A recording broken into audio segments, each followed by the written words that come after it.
ଚାଟ୍ର ମଜା ସେତେବେଳେ ଆସିବ ଯେତେବେଳେ ଖଟା ପାଣିଟା ପୁରା ମସ୍ତ ହେଇଯିବ। ତ ଆଜି ସେ ଖଟା ମିଠା ରାଗ ବାଲା ତେନ୍ତୁଳି ପାଣି ବନେଇବା।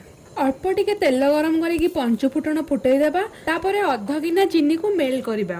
ଧୀରେ ଧୀରେ ଚିନିଟା ମେଲ୍ଟ ହବ ଆଉ କଲରଟା ଟିକେ ଚେଞ୍ଜ ହବ। ଟିକେ ନାଲି ହେଇ ଆସିଲେ ସେଥିରେ ତେନ୍ତୁଳି ପାଣିକୁ ଦେଇଦେବା। ଆଗୁଆ ତେନ୍ତୁଳିଟାକୁ ବତୁରେଇକି ରଖିଥିବେ, ତାକୁ ଭଲସେ ଚକଟିକି ତାର ମଞ୍ଜି ସବୁକୁ କାଢିଦେବେ। ଚିନିଟା ଆଗ ଏମିତି ଟିକେ ହେଇଯିବ, ତାପରେ ସେ ଧୀରେ ଧୀରେ ମେଲ୍ଟ ହବା ଷ୍ଟାର୍ଟ ହେଇଯିବ। ଏବେ ସେଥିରେ ଗୋଟେ ବଡ ଚାମଚ କାଶ୍ମୀରୀ ଲଙ୍କା ଗୁଣ୍ଡ, ଲୁଣ, ବିଟ ଲୁଣ, ଭଜା ଜିରା ଲଙ୍କା ଗୁଣ୍ଡ ଆଉ ଭୃଷଙ୍ଗ ପତ୍ରକୁ ଟିକେ ଛିଡେଇକି ପକେଇଦେବା। ଅଳ୍ପ ଟିକେ ସମୟ ଫୁଟିଲା ପରେ ଗୋଟେ ଚାମଚ କର୍ଣ୍ଣଫ୍ଲୋର ଘୋଳ ବନେଇକି ସେଥିରେ ଦେଇଦେବା। 10-15 ମିନିଟ୍ ଫୁଟେଇବା ପାଇଁ ଛାଡ଼ିଦେବା। ଧୀରେ ଧୀରେ ଏଇଟା ଫୁଟିକି ଗାଢ ହବ ଆଉ କଲରଟା ବି ଚେଞ୍ଜ ହବ। ଟିକେ ଟେଷ୍ଟ କରିଦେବେ, ଯଦି ବେଶୀ ଖଟା ହେଇଥିବ ଆଉ ଟିକେ ଏକ୍ସଟ୍ରା ପାଣି ମଧ୍ୟ ଦେଇଦେବେ।